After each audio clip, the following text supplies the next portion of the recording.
Olá, nesse vídeo eu vou explicar como criar lógicas para armazenar a seleção de um país em um grupo de região e exibir as perguntas com base nisso. Bom, eu inseri aqui inicialmente uma pergunta, onde eu vou selecionar o país de origem de onde eu estou respondendo, e também eu coloquei após ela uma pergunta em comum, que será exibida para todos os países, independente, e também uma pergunta que será exibida apenas para a região em específico. No caso, Latam, Norte América, Europa, África, Ásia, e no final, uma pergunta em comum para todos também. A lógica se aplica da seguinte maneira. Na pergunta inicial, onde eu seleciono o país, foi aplicada uma lógica de pulo. Ao abrir aqui a lógica de pulo, com base no país selecionado, Brasil, eu vou pular para a próxima pergunta em comum para todos e armazenar uma variável na questão 1.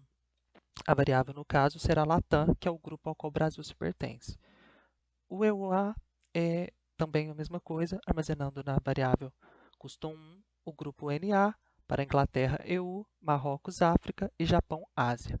Então, todas as informações aqui estarão sendo salvas na custom 1, certo? Com base nisso, ele vai estar pulando para a próxima pergunta, que é em comum a todos, e ao avançar, teria as perguntas com base na região. A pergunta do Latam somente será exibida se for selecionado o Brasil. Então, a lógica aplicada nela foi uma lógica de mostrar ou ocultar pergunta.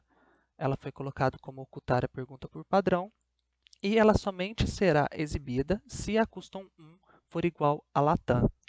Esse critério é bem simples de se aplicar. Você selecionaria EC, a variável do sistema. Você seleciona qual variável do sistema. A variável 1 é igual a Latam e salvar a lógica. Eu só não vou aplicar porque ela já está aplicada aqui nessa pergunta, mas ela funcionaria desta forma, certo? Um exemplo, ao acessar a pesquisa, ele irá me perguntar qual que é o país que eu estou respondendo. Vou colocar, por exemplo, Inglaterra.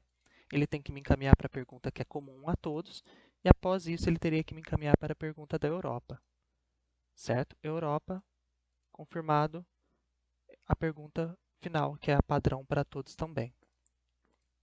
Completo. Vamos fazer um teste novamente. Brasil, ele teria que me adicionar a pergunta do Latam apenas, a pergunta em comum, próximo, Latam. Dessa forma, eu consigo armazenar em grupos e exibir separadamente a pergunta que eu desejo para determinado grupo. Após isso, na minha análise, eu também consigo ter informação detalhada de qual grupo foi armazenado aquele conteúdo. Então, aqui em Análise, Respostas, na variável personalizada, eu consigo saber qual foi selecionado, EU e Latam. Muito obrigado.